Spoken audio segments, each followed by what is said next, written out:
And it's happening for political reasons. It's happening because the Democratic Party has ceased making the case for itself to Americans.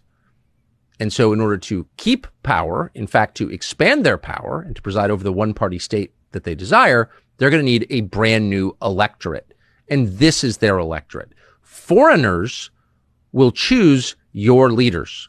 You're not allowed to choose the leaders of foreign countries, but foreigners will choose your leaders, including in this election, this 2024 presidential election. Well, how will that work?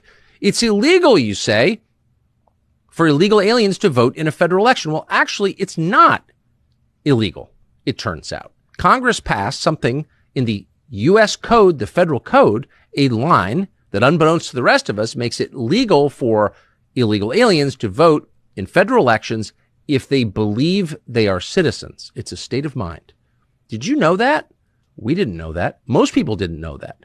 Catherine Engelbrecht just found this provision in the U.S. code. That's the kind of thing she reads because she's the founder of True the Vote and has been working on these issues for a few years now. And she joins us to explain what she's found. Catherine Engelbrecht, thank you so much for coming on. Oh, thanks for having me. So would you mind explaining what seems at first blush a very far-fetched idea that the U.S. code, as of right now, as of our speaking, would allow illegal aliens to vote in the upcoming presidential election? How would that work? Yeah, well, True the Vote, the organization I founded some years ago, has been long involved in looking at the accuracy of the voter rolls. And we've long maintained that inaccurate voter rolls lead to inaccurate elections.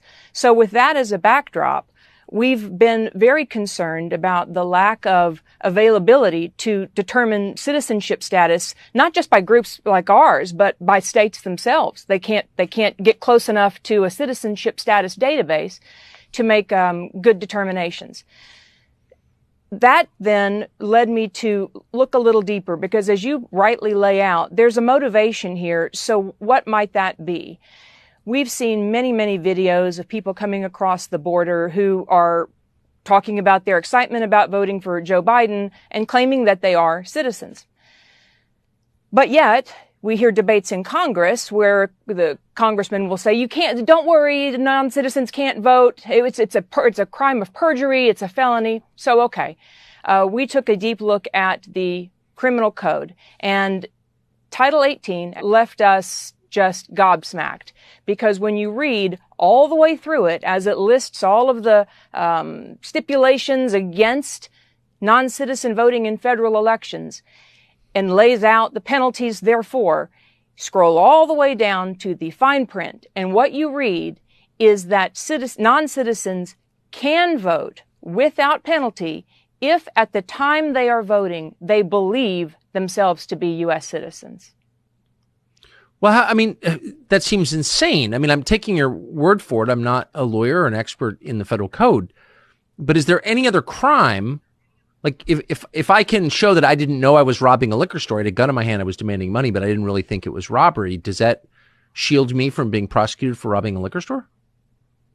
No, certainly not. But I will say that this state of mind idea is something that we've come up against in the past related to domicile, as we've done reviews of the voter rolls, and you see people that are registered, but they're registered to vacant lots, they're registered to fast food restaurants, and the press you get back from the state as well. But residency is a state of mind.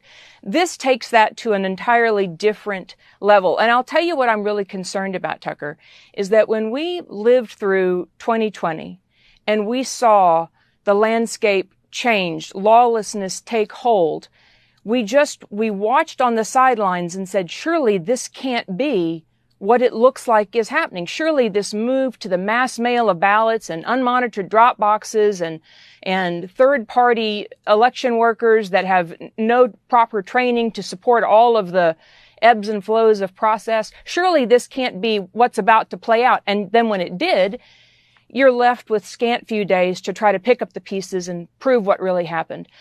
I'm seeing this now play out in 2024 on this issue, much the same. And so it's my hope that we can awaken Americans to this problem and demand accountability before November so that we can decide, if citizenship is truly a state of mind. So can I just ask about the law itself, the code that you're referring to? Do you think that suggests that the foreigner, because the proposition here is that we're allowing foreigners to choose our leaders, which is insane, of course. But is the Right. law written in such a way that foreigner will not be punished for voting in our elections, but will that vote still count? Is that clear? Well, it's a great question, but the ballots are anonymous. So once that ballot has been cast, either by mail and it's been separated from the envelope with which it's carried to the central count, so you can't tell who voted if that's been separated, the envelope from the ballot, and certainly by machine you can't tell. So no, there's no way to pull this back. It's why it is critical that we get on the front side of this and have a very national discussion about the tracks we're heading down. This is a very, very